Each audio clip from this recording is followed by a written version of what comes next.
இப்ப அதே பண் வேற ஒரு பாடம். அப்போ அவங்களுக்கு அந்த பன்முறை என்பது எளிமையா வந்துடும்.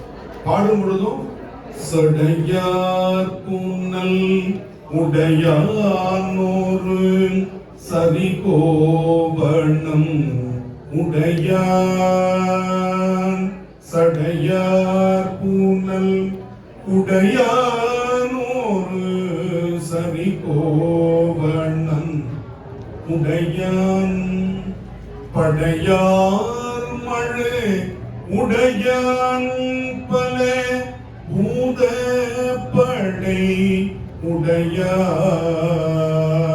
படையார் மழை உடையான் பல பூத படை உடையான் மடமான் விழி உமை மாதிடம் உடையான் என்னை உடையான் மடமான் விழி உமை மாதிடம் உடையான் என்னை உடையான் விடையார் கொடி உடையானிடம் விழிங்களை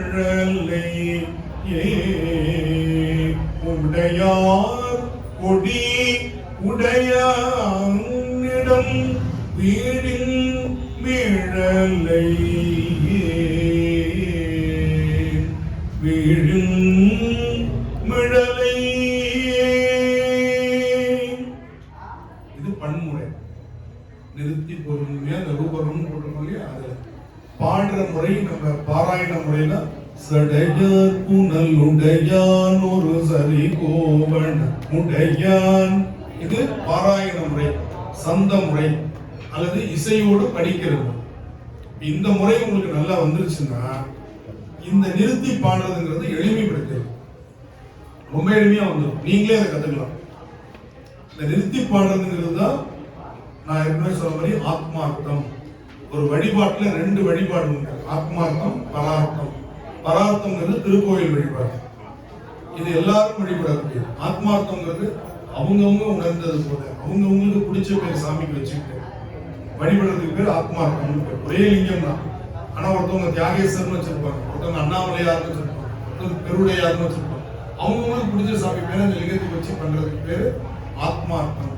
அந்த மாதிரி அந்த லிங்கம் என்பது பண். பிடிச்ச பேர் வச்சு பாடுறதுங்கிறது இந்த பண்ணை நீங்க எப்படி பாடுறீங்க. இப்ப இதே அனுபவ முறை வரும் பொழுது சடையார் புனல் உடையான் ஒரு சரிகோவணம் உடையான் படையார் மழை உடையான் பல பூதப்படை உடையான் மடமன் விழி உமை மாதிடம் உடையான் என்னை உடையான் உமை மாதிடம் உடையான் என்னை உடையான் விடையார் கொடி உடையானிடம் வீழின் மிழலையே வீழின் மிழலையே வீழின் மிழலையே.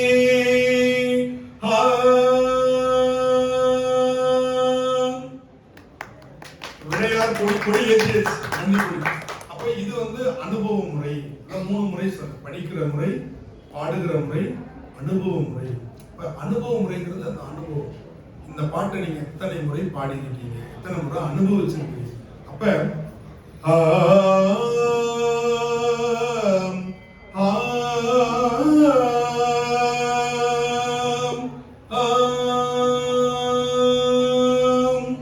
அதான் அந்த கம்பீர நாட்டினுடைய கடைசி சொல் சகமபனி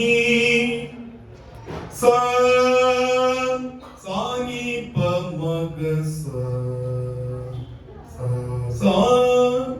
இதுல இருந்து அங்க இந்த கீழே இருக்கிற